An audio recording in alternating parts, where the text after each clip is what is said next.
সেনা সূত্রে জানানো হয়েছে, জম্মু এবং পাঞ্জাবের একাধিক জায়গা লক্ষ্য করে ক্ষেপণাস্ত্র হামলা চালায় পাকিস্তান, কিন্তু সেই হামলা ভেস্তে দিয়েছে ভারতের আকাশ প্রতিরক্ষা ব্যবস্থা S-400 ট্রায়াম্ফ, যেটি ভারতীয় সেনার সুদর্শন চক্র নামে পরিচিত। গোয়েন্দা সূত্রে খবর, জম্মু এবং পাঞ্জাবে যে কৌশলে পাকিস্তান ক্ষেপণাস্ত্র হামলা চালাচ্ছে তার সঙ্গে মিল রয়েছে হামাসের হামলার।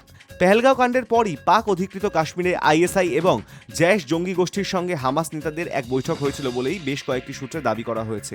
শুধু তাই নয়, পাক অধিকৃত কাশ্মীরে হামাস নেতাদের দেখা মেলার পর থেকেই জল্পনা উস্কায় যে তাহলে কি পাকিস্তানকে সহযোগিতা করছে হামাস। বৃহস্পতিবার জম্মু এবং পাঞ্জাবে যে কৌশলে পাকিস্তান হামলা চালিয়েছে তা থেকে গোয়েন্দাদের অনুমান নেপথ্যে হামাস যোগ রয়েছে। ক্ষেপণাস্ত্র হামলা শুরু হতেই রাজস্থান, পাঞ্জাব এবং জম্মুতে সম্পূর্ণ ব্ল্যাকআউট করে দেওয়া হয়। রাজস্থানের বিকানের, পাঞ্জাবের জালান্ধার, অমৃতসর, জম্মুর কিস্তওয়ার, আখনুর, সাম্বায় ব্ল্যাকআউট করে দেওয়া হয়। জম্মুতে বিমানবন্দর, সেনা ছাউনি, বায়ুসেনা ঘাঁটি এবং আধা সেনার কার্যালয় লক্ষ্য করে ক্ষেপণাস্ত্র ছোড়ে পাকিস্তান। পাশাপাশি ড্রোন হামলা চালায় তারা, কিন্তু কোনো ক্ষেত্রেই সফল হয়নি পাকিস্তান। ভারতের আকাশসীমায় ঢোকার আগেই S-400 এর পাল্টা হামলায় আকাশেই ধ্বংস হয় ক্ষেপণাস্ত্র এবং ড্রোনগুলি। High news network.